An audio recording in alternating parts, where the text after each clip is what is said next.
Hey, what's going on, Podcast Nation? It is Jason Harris here, and thanks for joining me on another episode of Strategy Mob. Today, I have two very special guests, people I would actually call friends. Can I call you guys my friends? Absolutely. Is that okay? Wouldn't be the first. Wouldn't be the first. I have Mr. Will Harris and the oh-so-famous Dan Liska. The classic I was going to say something oversell. else, and I just like backed off. I'm like, I didn't say it. Sanchioni knows what you were going to say. That was quite the intro. I don't know if it's fit for a podcast or maybe something with a little bit of dimmer lights. And I know. I think we need like a loud disco ball music going. and- No, coming to the stage. Straight from Strathroy.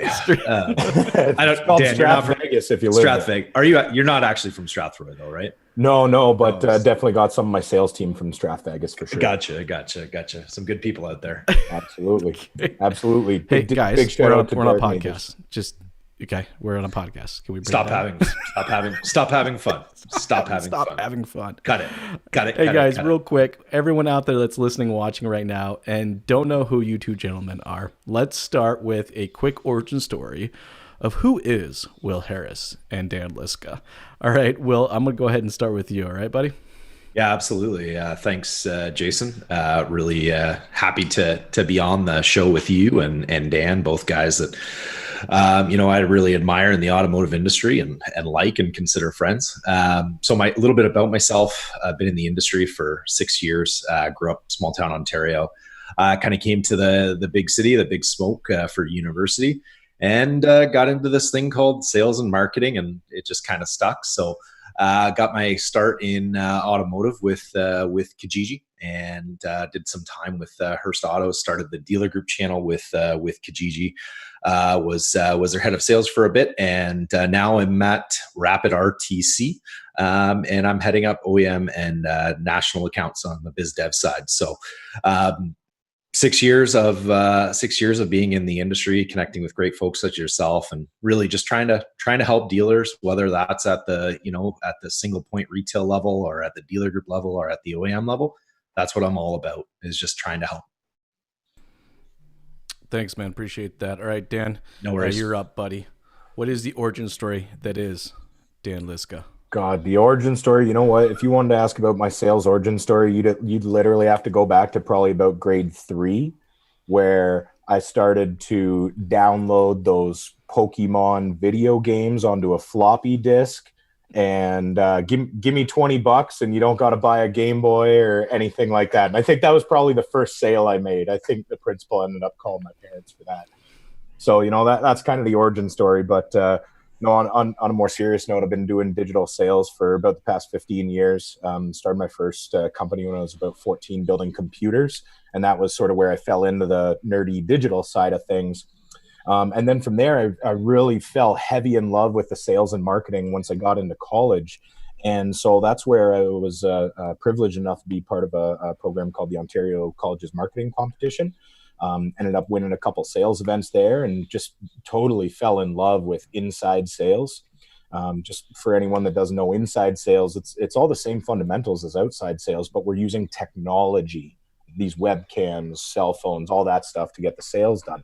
And so that's really what I've been doing for the past about 14 years, is building out and growing high velocity inside sales teams. And that's really why I came to the auto industry about 3 years ago with Marty Meadows and Mobiles. Right now I'm director of sales with Autoverify. We got about 750 clients in Canada right now, and we just really help them to drive up their digital sales, reduce their cost, and improve their customer experience. So yeah, that's really what I'm bringing to the table here. Well, guys, and this is one of the reasons I actually kind of wanted to bring both of you guys to the table. Look, our world has fundamentally changed. Like, I don't think anybody is actually going to disagree with that statement. They may disagree with some of the other stuff we have to say during this podcast, but I think that's probably the one thing that nobody's actually going to disagree with. What I want to do, though, is I want to kind of take the direction of our conversation today towards what that new norm is going to look like. Right now, I think it is what it is. We're on lockdown. We're at home. I find dealerships are kind of falling into one of three categories. Either they have closed their door temporary for a few weeks, or they are going to minimal hours, or they're going to appointment only. Now, it seems like there tends to be a variation of how we're operating right now, but I think that's ultimately going to change here when we get to this new norm. But during this new norm, I think that's what, that's when things really kind of change. And, Dan, for yourself, coming from a lead generating company, and then Will, for you on the lead response side, all right, I kind of want to get both you guys' thoughts as far as what you guys think this new norm is going to look like. Will, I'm going to go ahead and start with you on this. Yeah, absolutely. I think, Jason, it's super topical, right? And it's something that on a daily basis we're talking about and experiencing. I think that it is, if I was to look at the silver lining of this, it's for those dealerships that have already fully embraced digital. This won't be that big of a transition in terms of how they're handling leads and engaging customers from their dealer website or from tier 1 or tier 2.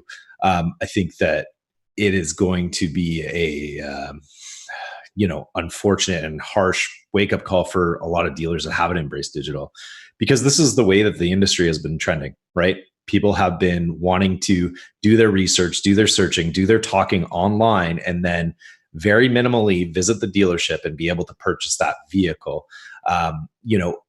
Is our current state maybe expediting that, expediting that? I think that it is.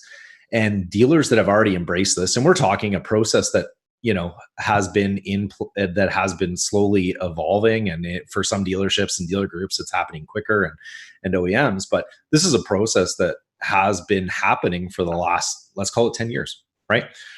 So there's some dealers that are now, and I'm seeing it, and I'm just trying as a partner, I'm trying to help as best as I can to help them understand that, hey, people are going to be having these conversations. They're going to be, the sales cycle is going to be drawn out, but you still have to be relevant online and you still have to engage those customers.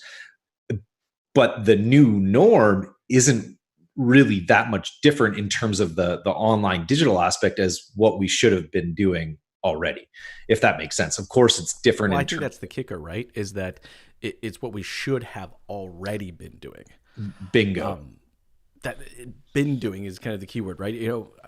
I hate to say it, but we kind of fundamentally have struggled just to execute the baseline of what a sales process looks like. We're going to say that within 2 weeks or 2 months or whatever the hell we actually get back, and there's some normalcy, is that now we're going to have to execute kind of this new level of expectation, right? Which, honestly, man, I don't know. Like, honestly, I know from the lead response side, I don't think you guys, I guess actually here's a good question. From the lead response side, do you see anything changing as far as when we kind of get back to that new norm? Absolutely. I think that it goes back to that old adage that there's no bad leads, right? We'll go through this period of potentially, and again, we're still analyzing the data to see if there has actually been a drop in leads and if it's significant. But I mean, certainly more of a watchful eye is happening right now in terms of every lead that comes in, you want to maximize on that. But again, I look at it and I say, well, the good operators are already doing that. They're trying to maximize every lead. So in the new norm, when things return to normal, I think that there's, again, there's the Glenn Ross kind of analogy that there is no bad leads. And I think that that's how it should be looked at anyways, right? Like, you should be maximizing every single lead. I look at it when one of those digital leads comes into your CRM or your ILM or comes into your mailbox. Why are we treating them any differently than if they walk through your front door? And I think that realization is going to start to dawn on a lot of people that haven't already adopted it. Come the new norm, and it has to be, because that's how people want to transact. And this period that we're going through will kind of force that to be the norm. And I'll look at it from dealing with dealer groups. You have a conversation with dealer group that's generating, I don't know, let's call it over 10,000 leads a month, and they're okay with leakage. They're okay with 7% leaking through the pipes that aren't getting a response. Well, would you take that 7% right now? You probably would, right? Well, actually, I think right now I would take every single thing that I possibly could. Exactly. So, with that kind of and again, I go through these training. I sit through a ton of trainings with OEM clients where we're going to dealership, and there's still this mentality of it's an e-lead. I don't know, like my customers are going to come back to me, and I don't know if I have time to respond to an e-lead. And you're kind of just sitting there, and I'm like, okay, you guys are like a premium brand, and like somebody's asking about a $120,000 car, and you might get back to them, and you know what, you'll suggest for them to come into the dealership when you're available next week. It's not how it works. That's not how the consumer works. I think right. The e-lead is actually probably going to be the new normal lead. I mean, at least that's my thought and opinion. I mean, I think it's always kind of been the case. I mean, I don't know why dealerships haven't embraced that enough to understand that they get probably more e-leads than they actually get physical traffic walking into their dealership. Absolutely. But I mean, moving forward, if it wasn't obvious before, it's going to be incredibly obvious now. And Dan, actually, I think that's a good segue kind of into what you think that new norm is going to look like. Do you believe that the new norm is going to be e-leads over floor traffic, which in the past it wasn't the case? It was always floor traffic was more important than e-leads. Yeah, I don't think there's any way for any business right now to be either surviving or thriving without digital being the number one foundation of their strategy. It's not just an option anymore. And I think, like you guys were saying before, the dealers that have already done this, they're like, you know what? Yeah, we got to make some changes, but we're in pretty good shape. Yeah. The dealers that haven't been doing this, respectfully, it's probably not so much a new world as it is just a catalyst, the fire that's lit under our ass that, okay, now is the time. Now is the time. Because if there's one thing that I always truly believe, it's that you look at the past to predict the future. And totally, when we look at recessions and periods of economic discord before, you can always kind of separate all the different businesses into a couple different buckets. Just like poker, we got our folders, we got our holders, we got our bettors, right? And let's take rest in bettors. peace, Kenny G. Yeah, no kidding. I know that. Kenny, I was going to ask, Rogers. was that like was that timing perfectly? Like, hey, Kenny G, cheers to you. Sorry to interrupt, Danny. No, not at all. It's good stuff. But I mean, I think every dealer out here knows exactly what we're talking about when we say the folders, the holders, and the bettors. And even then, we got to take the bettors and let's separate it into, some nice conservative reactive bets, and let's separate it into some big bets. And I think what we're seeing, at least from what I'm seeing from my vantage point across the industry, is a ton of creativity coming from dealers on what these bets look like. Absolutely. And anyone who's holding or folding, you might be holding or folding for another couple months, and then we start to go to the small bet and then the big bet, because what I'm seeing is it's the same sales process. It's, we talked about Glengarry, Glen Ross. It was the same sales process back then: attention, interest, decision, action. Now we got the same exact sales process happening. It's just happening in a different place. It's happening digital. It's happening on their mobile phones. It's happening on your website. You're getting compared to how their last Amazon buying experience was, not the dealership physically down the road anymore, right? And so, we come back to some other old school stuff. Winston Churchill, strategy versus tactics. I don't know that the strategy of digital is changing. I know that the tactics of digital are changing right now. And if every single dealer is not pivoting to cell phone-based strategies, video-based strategies, either pre-recorded or live video, e-lead capture, not just, your grandmother's leads from 5 years ago, super leads that are going to actually allow you to move that customer from number one, trust, and then onto the next subject, trade, and then onto the next subject, credit, and then onto the next subject, payments, and onto the next subject, insurance, and onto the next subject, test drive. We need to be prepared to move that customer along that digital sales process sitting from home now. And unless your sales reps are set up to be able to conduct a transaction in their digital dealership, we're already getting left behind by the dealers that have been provisioning for this for the past 6 months, 2 years. Oh, yeah. I'm totally with you on that. In fact, actually, I want to focus real quick because you said digital dealership. And, you know, I remember when my dealership first got their first website. I think it was 2001, maybe 2002, maybe 2002. And at that point, they actually thought that this was a digital version of their brick and mortar. Now, at some point in time over the years, all right, the website for dealerships kind of turned into just kind of a glorified brochure. Like they're just like they're almost like I have my brick and mortar, and then I got this like thing online, you know, where like people can fill out forms and like stuff like that, you know, like there was a total separation as far as just the way we approached both businesses, as like, you know, this digital business was here just to serve my brick and mortar business. Now, I believe that in the new norm, that's going to be a fundamental shift. That it is actually the brick and mortar business is now here to only serve our digital business. And I'd like to hear you guys' thoughts and opinions on that. I will go ahead and start with you, Will. Yeah, I think that that's absolutely in order. I mean, look at how we transact on a daily basis with sites like Amazon. There's no storefront.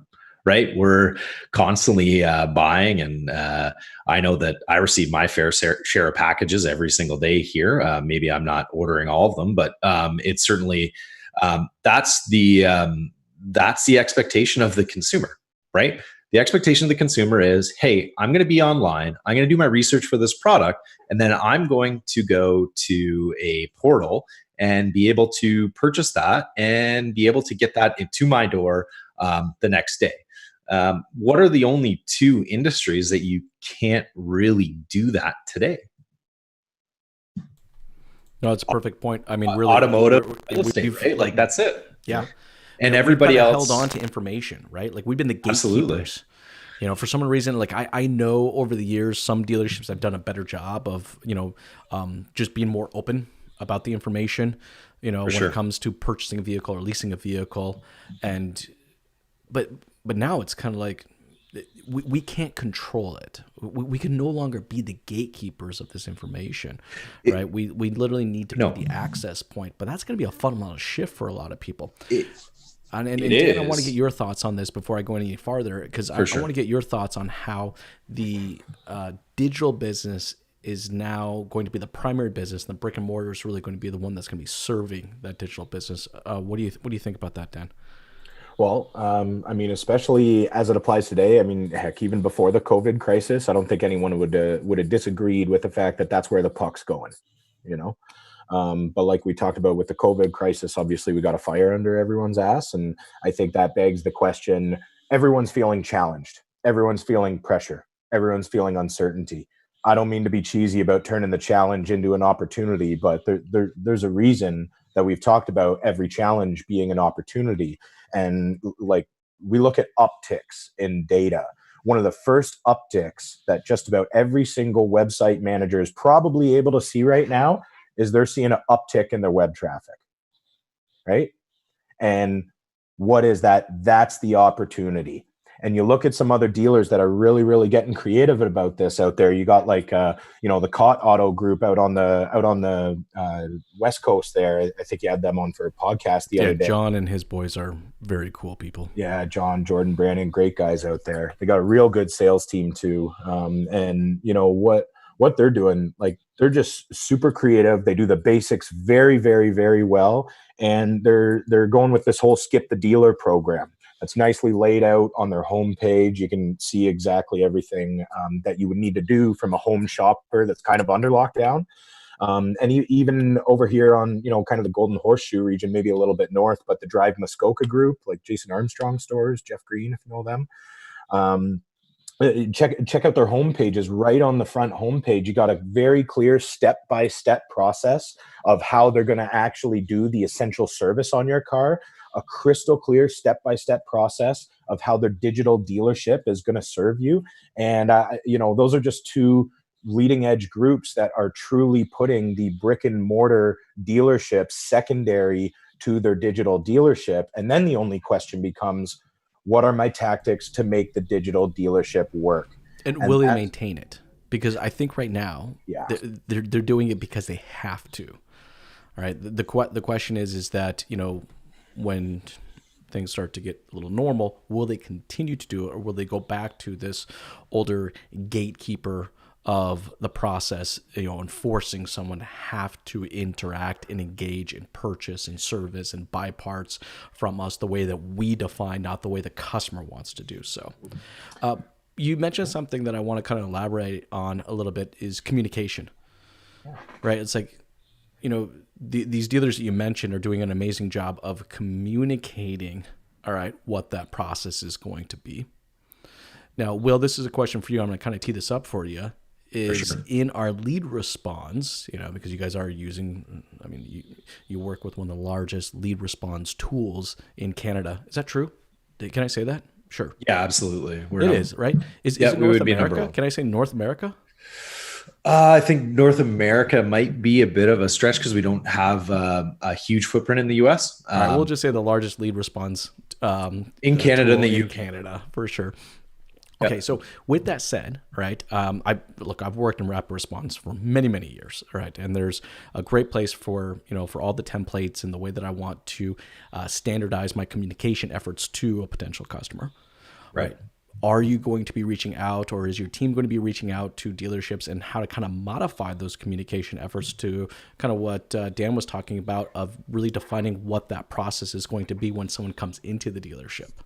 Yeah, absolutely. Especially given this, given the current crisis with the COVID-19 crisis, it's been something that, since this kind of broke, I thought, okay, this is a great opportunity for us to be able to help dealers and help them understand how to get those responses out and how to kind of frame that conversation and how to guide them in terms of response. It's something that I've been working closely with on our marketing team. In terms of, hey, it's a great opportunity to at least set the framework, right? Like that's what Rapid's all about in terms of lead response, is that we set the framework for the response. At the end of the day, the customer does not want a templated, canned response. What gets customers through the door and gets a response from them is customizing that message to them, right? So Rapid can build, and what we're in the process of doing is helping our dealers kind of at least give them a framework to work within, right? So that they have that template, because we're in uncharted waters, and we also have the expertise and the data to be able to understand what gets a customer response. So if I do X, Y, and Z in that email template and in that email response, what happens? So we are able to see that and able to translate that to best practices and different templates that we can do. So we're looking at that hard right now, and how we can help our dealers. But at the end of the day, I imagine that data is going to change, right? Like that's like it's like we had this kind of playbook, and I don't know about you guys, and you can totally disagree with me here, okay? But I feel like the playbook almost needs to be thrown out.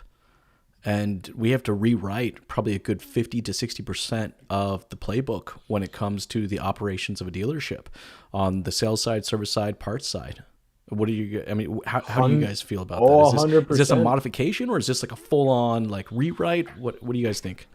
So what I've seen, I'll jump in here on what I've seen, is that the elements of the deal are still the same, but the order is completely changed. And when you look at how we used to put together a deal in the showroom, typically it's credit last, and we go through the truck. Oh, I want to buy this $50,000 truck. Oh, but then I can't afford it. We got to sit in front of the F&I manager and have the bad news broke to us, so it's really credit last. We got to start thinking about, if I'm a dealership, what are my toll gates of that sales process? What toll does the customer have to pay to prove that they are in that next qualified stage of the sales process?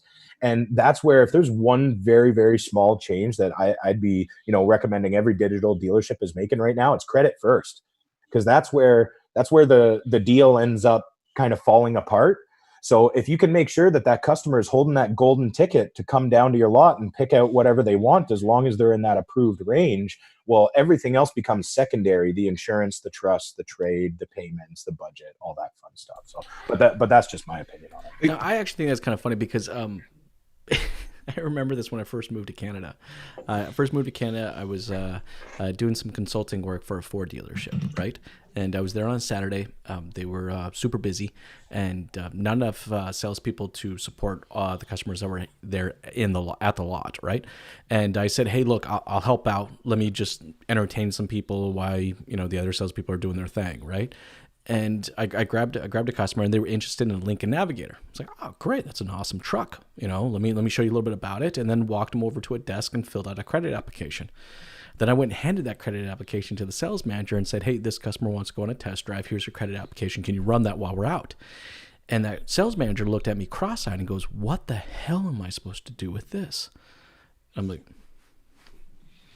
"What do you mean? What are you supposed to do with that?" I mean, he wants to buy an $80,000 truck. Like, I don't know if this, I don't personally know this person. Do you? Like, I don't know if he can finance a hot dog, for crying out loud.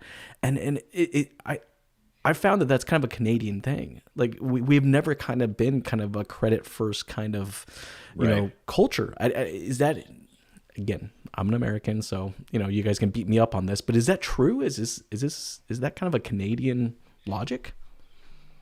I wouldn't say it's Canadian, because I don't know enough about the differences between, Canadians and Americans, other than the sports that we're interested in and how a fish out of water I feel when I start to talk about football.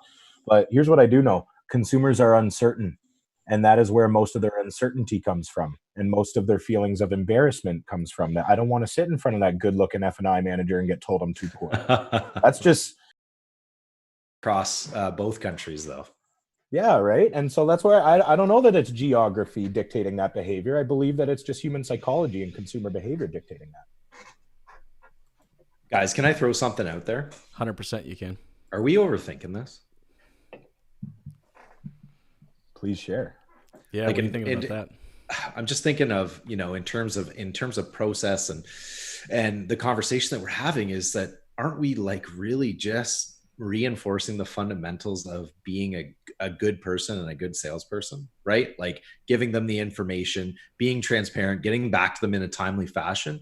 I go back to those. I go back to those basics, and it's sorry, I had to call it out because we think about this, and your head starts exploding, and dealers' heads start exploding when you talk about digital retailing and online dealership. It's like, guys, like, think about the sales process that you've invested in your dealership, and what the core fundamentals of a good salesperson is. The same goes for this digital transformation that we're going through. So why don't we just do it? Like, but if get back to the case, basics, if right? it was the same transformation, then they would have already done it. And that's where I truly want to jump in on that. That I really think that is exactly what we're talking about when we say, the strategy hasn't changed. That fundamental is the same. Absolutely. Deliver value. I love that quote, man. Transparent, right? But where I do believe it's changed is the tactics and the technology. Yeah. Because take, for instance, what we used to talk about. Remember when, Jay, you were saying I was the gatekeeper of information? We used to be the gatekeeper of information. That information was stuff like, what are the product specs? How much does this cost? Will you finance me? And that information used to be held behind lock and key, but now it flows like water. Yeah. So how are we executing those same fundamentals in the new world? I really think that it comes down to tactical switches, like as an example, prospect knowledge beats product knowledge. And Will, I think you were kind of touching on that a little bit when you were talking about the number one reason people aren't getting back to their emails and leads. You're right. It's that lack of personalization. They think it's a robot reaching out to them. Yeah. Right. So the car doesn't matter Simply anymore. the reason for that is because 9 times out of 10 it is a robot. Like, come on, guys. Let's call it what it is. All right. All right. We know for a fact that, I would say over 70% of dealerships out there are using copy and paste templates. Yeah. Like we are not being human in our communication efforts. And Jason, what's the point, right? Like, hey, I work for an ILM tool that gives that gives templated responses. If you're using those templated responses, don't pay us money. Don't pay us CRM money. There's no point in using it. There's no point in using it, guys, because if you do an auto response out to one of Dan's great leads, guess what? You know what? You've pissed away that marketing money, right? You've literally pissed it away because you hit respond with the great templates that either the company I think this is a good topic, and I think we should take a second here. We should take a second here and identify the difference between a template and standardized communication efforts, because there's a huge difference, and I think people get the two of them confused, right? Like, for sure. It is totally cool, and actually I think expected that we standardize our communication efforts, but I don't believe in templating our communication efforts. All right, let's make this super clear for everybody out there that's listening between the two differences of this. Dan, why don't you go ahead and take this one? All right, the difference between templating your communication efforts versus standardizing your communication efforts. Yeah. So one of the things that, I talked about just scaling digital sales teams. If there's one thing I can tell you about scaling your sales growth, you got to have a defined sales process so that 10 salespeople are selling one way, not 10 salespeople selling 10 different ways. And so when we're talking about, a template versus something like a dynamic template or something like that, I think the really important part is it's just like cold calling, where you hear some people say cold calling's dead. No. Cold calling's dead for people that suck at cold calling. Nobody gets back to email templates. No, nobody gets back to email templates when you've got them set up improperly and they're not customized for dynamic content, like Will was saying. Bingo. So a really, really, really good template. Hey, customer first name, you weren't expecting my call, but you had just come online and taken insert customer action here. I was actually reaching out because I have key benefit that relates to the action you took there. I know you weren't expecting my call, but at this point, all I'm hoping for is a quick conversation. Would you mind if we jump on the phone? ? Ask Dan. But you know, that sounds like a human. And I'm gonna tell you guys right now. I mean, I look, guys. See, I know you guys are. I'm in the dealership. Right. I'm in the dealership. I'm consulting with the dealership. I'm looking over their stuff. And, I hope that they're responding to the leads that your company produces, Dan, in that way. And Will, I hope they use your tool in that way where they actually customize the communications. But I'm telling you guys right now, the bottom line is they don't. All right, over 70% of the dealerships out there have some bullshit template response. It doesn't feel like a human in any way. Whoever wrote it out literally just went, "I am a robot" in the conversation of it. Might as well, right? So it's like Dan, that was perfect. I think that could have been easily used as a template. A template for communication, but that sounded like a person. I'm telling you right now, most of the stuff I see out there does not sound like a person. That's right. Well, one of the fundamentals you got to be adopting in all your email communication templates, I don't care who you are, there's going to be some dealers out there that are like, no, I want to sound more professional than that. I would posit that no. You want responses. You don't want to sound professional. You want responses. You want people buying cars. And so just think of your emails as if it's, hi, my name's Dan. I'd like to offer you a free, no obligation trade-in appraisal. I'm so proud of our showroom. Just be a person. Dan, can you sign me up? That sounded so awesome. And right. I want to deal with you right now. Nobody's getting back to that. To Dan's point, a couple of really good points, Dan, is that to that point that you just said is that our research and looking at we've processed 14 million leads, that people actually respond more when you're at like a sixth grade writing level than something from the university, because that's what people resonate with, and it gets across the message. And it's about asking questions, right? Think about your kids. How many questions do they ask, right? And it's about doing that in your email responses, building that in. And it's about it's about asking questions, but it's about answering their question as well and talking to them like a human, because that's what resonates with them. Hitting send on an auto response, it sounds like you're, I'm from Harvard and I know a lot about mahogany and fine wines. And guess what, that's man? Even Will. Yeah, right. Even in the luxury world, that doesn't move metal. You know what I mean? No. It's about communicating and relaying and connecting with those people, because it's about establishing that rapport, right? And Dan, definitely that template that you talked out, I am gonna steal that. Well, it's almost like I've It tried to happened. get a lot of people on the phone via email Yeah, over the past 15 years. it's kind of crazy. Almost. Hey guys, I got another question for you, and I'm looking at what I call value deposits. Okay, and I'm thinking at every opportunity that we have to communicate with our customer, and especially right now, like literally right now, and then the 2 weeks or a month from now, or whatever the hell, when normal, some level normal comes back, right? Is I think every point of conversation has to have a value deposit. And I agree. Look, to increase your response rates, asking questions is incredibly important. But I see this as an opportunity in our communications. It's not just to ask a question so we have higher response rates, but also to bring value deposits, to the people we're talking to. And I would like to get you kind of your guys' thoughts on what those value deposits should be in our communication efforts. Dan, I'm going to start with you on this one. Yeah, so I love that you're using the term value deposits, because anyone in sales a lot of the time thinks in terms of an emotional bank account. We gotta deposit value before we can extract purchase price. And so I really just think that that aligns perfectly with what we already know. Me and Will were talking about earlier. The cheese hasn't moved in terms of what the sale is. The cheese has just moved in terms of how we make it.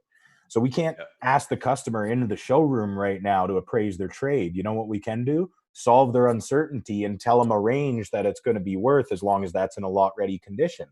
And then we can make a value deposit on something like credit. Will you approve me? Yes or no, based on my background, not just 100% approval rate where I know I'm going to pay for it on the interest, right? Give them the value deposit of helping them actually figure out their monthly budget. I can't tell you the amount of positive feedback that we receive from dealers that say things like, "Yeah, no, we never even thought about helping the customer through their insurance budgeting until we started to get all this insurance stuff back." But then it was like our deals were better greased. We started to have more business done very fluidly. And also, when it comes to the right there at the very end, we got to have an interactive, nice way to book a test drive, because otherwise, if we don't create these mechanisms to online have our salespeople creating those value deposits, I would compare that to you guys going fishing, you dealers going fishing, and just hanging a net out the side of the boat and hoping the fish is going to jump in. Unless we're creating It's a like the best analogy I have ever heard. That's literally what we're that ain't doing. how fishing work. I If promise you we're that. like, no, but seriously though, if we're communicating right now to prospects, and we're not bringing the value, it's literally just like sticking a hook in the water with no bait whatsoever. Like there's just nothing there for them to connect with. Will, what are your thoughts on value deposits, and maybe what would you say two or three examples of value deposits that can be utilized right now? Yeah, absolutely. Oh, I think my first comment is I'm going to look on Amazon for Dan Liska book of proverbs and quotes and get that shipped to my door They immediately. probably exist, and if it doesn't, I'm gonna make one. Because yeah, it's absolute gold. But I don't think, again, I hate to kind of dumb it down and get back to basics, but just making a value deposit in a conversation and asking questions that show that you care about the customer, right? Let's say that somebody is submitting a lead on a let's call it Tahoe, right?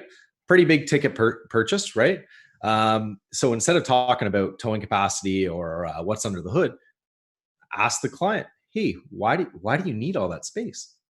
Why do you actually need those extra seats? And then that kind of, that shows that puts your deposit into that person that you're interested in. And then maybe that person comes back with, I just added to the forward line. I had my fourth kid and I need that extra space. It's not just me and the wife and 3 kids now. I got another one coming. Or, hey, I just moved to this country and I'm going to be helping move my family around quite a bit. So I think asking questions about that, showing that you care, is really, you're making that value deposit, not only for yourself as a salesperson to in the conversation, but also for the customer, showing that you care, right? And getting that back. So I think that, again, we go back to these fundamentals, and I am constantly kind of just circling back on Dale Carnegie's How to Make Friends and Influence People. It's like, guys, these are the fundamentals that we need to be doing, and we're not. And really, Carnegie, it's about fundamentally being a good person, right? And showing that you care. So those are some of the things that I can see is just genuinely caring. And it's interesting. Again, I'm a big data guy, and it's I've been to training sessions where, hey, X dealership within the OEM isn't doing so well, because guess what they're doing?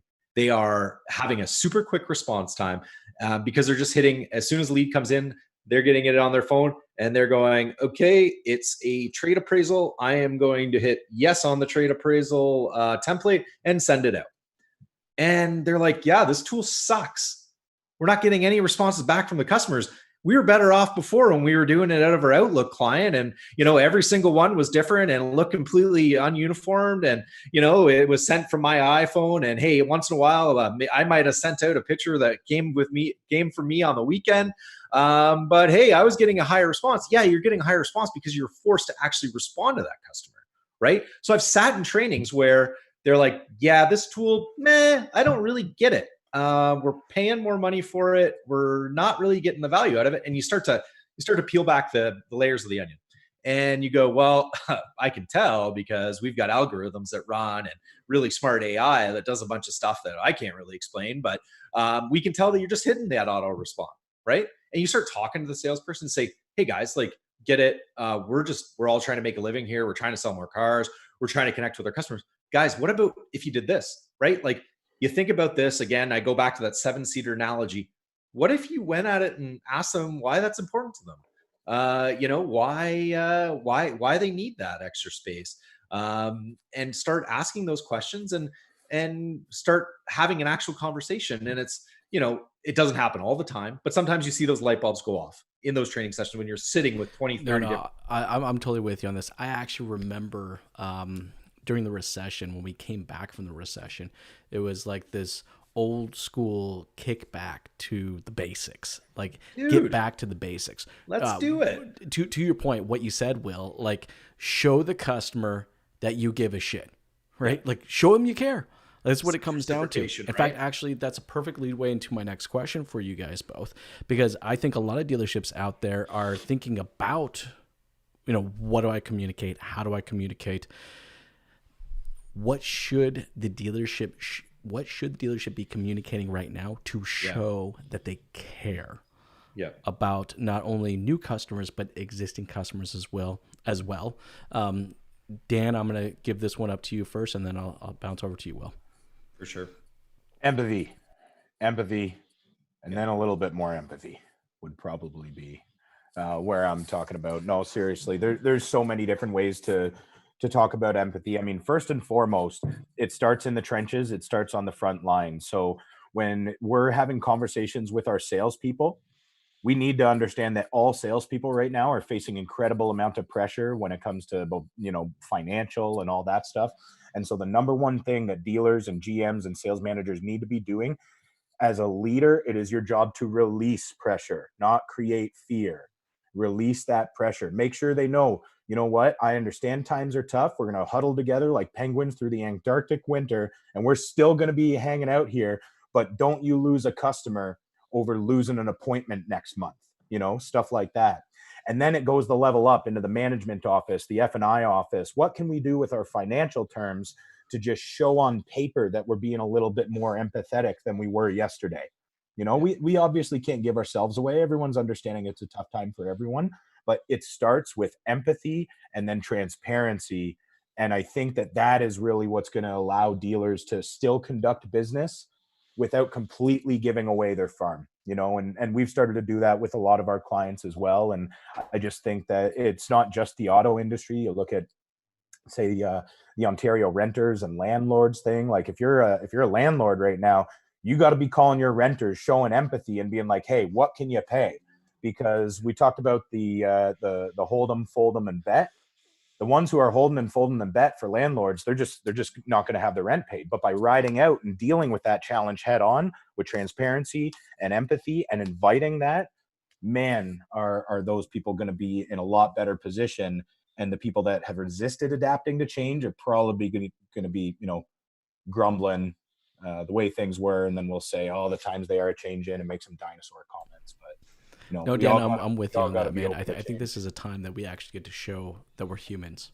Yeah. We're not just a business, and we are a business. And I don't think we should apologize for being a business right now. That thing I want to make perfectly clear. Like, we are a business. We employ many people. All right. We are here still trying to make a living. All right. But in our communication efforts, we have an opportunity to show that we are not just a business, but we're human, and empathy will be the key to doing so. Will, what are your thoughts on this? Yeah, I think Dan hit it on the head with empathy. You've got to show that you care, right? And if you're not, I don't know. I think that the only other thing to add to what Dan was saying in terms of empathy is safety, right? In these times of uncertainty, what are we doing to make sure that you're safe? Yeah, that's a good one. Whether that is setting up an appointment. These are the steps that my dealership are taking to ensure your safety, your family's safety. If it comes to service, these are the things that we're doing in terms of sanitization and making sure that your vehicle is ready and safe. These are the precautions that we've taken as a dealership to ensure that you guys are safe. And I think that, really focusing on those two things, empathy and the safety portion, that, hey, the deals might not be abundant during this time. But you can wholeheartedly know that the deals that are done and the connections that you've made during this time with those customers will be genuinely felt, right? Because every single one of us is getting back to, again, being a human, right? And connecting with people and understanding what their needs are. And we're all feeling it. Every single person is feeling this current crisis, and it brings us all back down to the same level to be able to relate to each other, which, given what's going on, hey, I'll take that, that we're connecting on that human level. Like, think about the amount of video calls and things like that you guys have done, and how many times you guys have picked up the phone and actually had a conversation, right? Like, it's fundamentally changing how we're communicating. So to kind of sum it up, Dan hit it right on the head with empathy. But I think the second thing there is safety, and ensuring that your customers are safe, whether that's on the service side or if you do have the opportunity. Not all provinces are open for appointments, right? So ensuring that steps are taken to ensure the safety of those customers. And I think it'll go a long way. Yeah. And you know what, just to circle back on that for a second, it's exactly like you said about Dale Carnegie. Let's not forget about the basics, that every single decision made by a human is emotional. Yep. And so if we help these people through the tough time, believe me, they ain't going to forget it. And if you teach someone how to box, they're going to buy gloves from you when you go to step in the ring. They're not looking for the cheapest gloves. They're looking to buy gloves from their coach. Yeah. And I think we all agree that is the opportunity there right now at this given moment. I mean, I hate to say that there is an opportunity. I'm not trying to be, emotionally disconnected here, but there is an opportunity here as far as how we mold or even transition the perception of customers have of our business. Like, I don't think we need to be putting our heads in the sand and just going totally dark. I think there's an opportunity here where we actually can mold that perception. Guys, I know that's getting towards the end of our time, and I want to take this moment and thank you guys so much for jamming with me today. This has been an absolute blast. But before we do so, I do want to finish with your guys' just kind of final thoughts. I know we kind of molded over a lot of things today.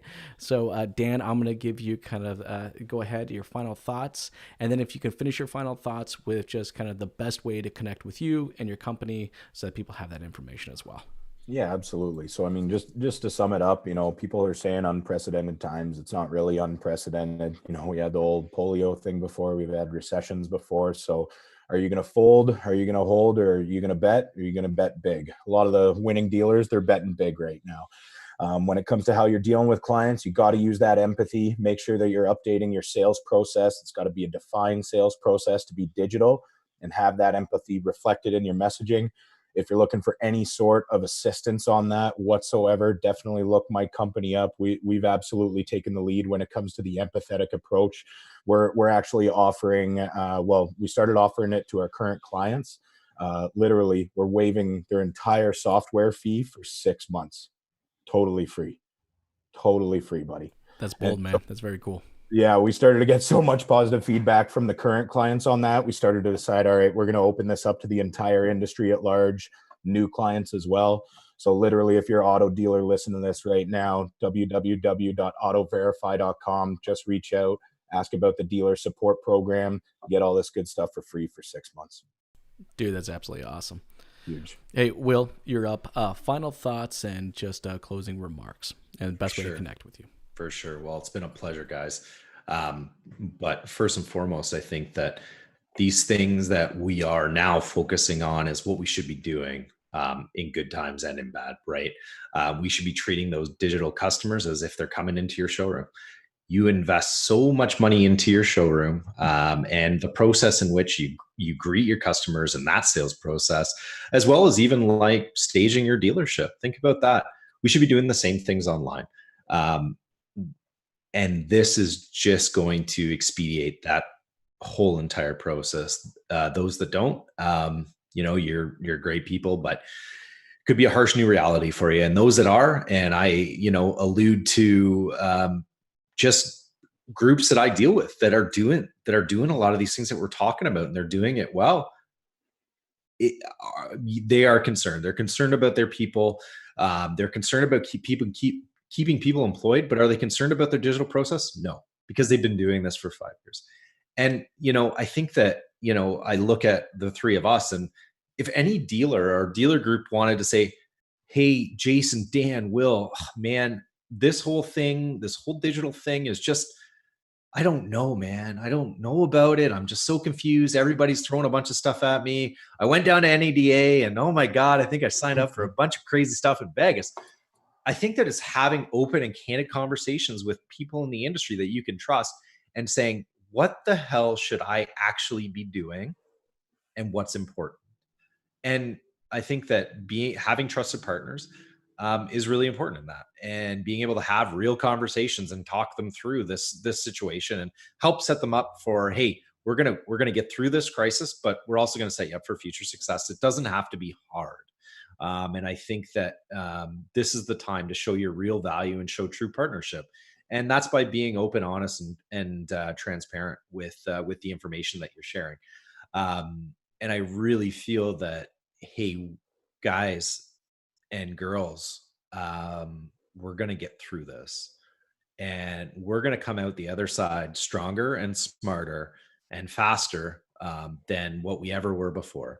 And during that time, guess what? We've also been able to use this downtime. I don't think that's the proper word, because I don't know about you guys, but it's been busier than ever in the last 2 weeks than it ever has been before. Like, people say, oh man, you're in digital, like it must be slowed down. I'm like, you have no idea what like an exec at a dealer group or at an OEM sitting at home, working from home, how effective they are in communicating.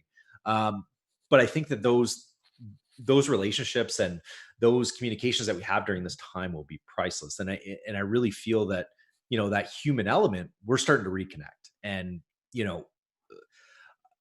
COVID-19 has allowed us to reconnect as humans and understand and bring that human element back to our communications and our business and our lives. That's not to downplay the tragic things that are happening out there at all, but I think that we're connecting more as people, which is good. In terms of connecting with me, again, I am here. I literally, if I can hash out 20 minutes to get on a call with any dealer in this country and help them through this. If you guys just have questions or want to bounce ideas, or, hey, I don't know what to do, I'm here. You can connect with me on Twitter. It's Harris Time. On LinkedIn, Will Harris Digital Automotive. You can just punch in Will Harris. It's kind of a common name though. but you'll see me about 50 pounds ago on my profile picture, and connect there, and just reach out, guys. Like, let's have conversations. Let's help each other out. I mean, what Dan's company is doing is phenomenal. Rapid, we are stepping to it as well. We are from April 1st to June 30th. We're discounting all bills for dealers for all of our products, and we're feeling it too. We're feeling it here too on our side. I don't know if Dan's the same way, but hey, we've had to say goodbye to good people as well. So we're feeling it as a business. We're all in this together, and we're going to make it through. And hey, I look forward to being able to do this in person on the other side when we come out of this, because we will come out of it. No, man, hey, that's great. And I think everyone out there listening or watching right now should take Willa and Dan up on their offers. I know both these guys are absolutely always willing to jump on a call and chat it out. And even if you're not using their services, they are more than happy to assist in anything that they can do. Hey, guys, again, thank you so much for your time. This was a lot of fun. My pleasure, Jay. Thanks for having us. You guys have a good one. You too.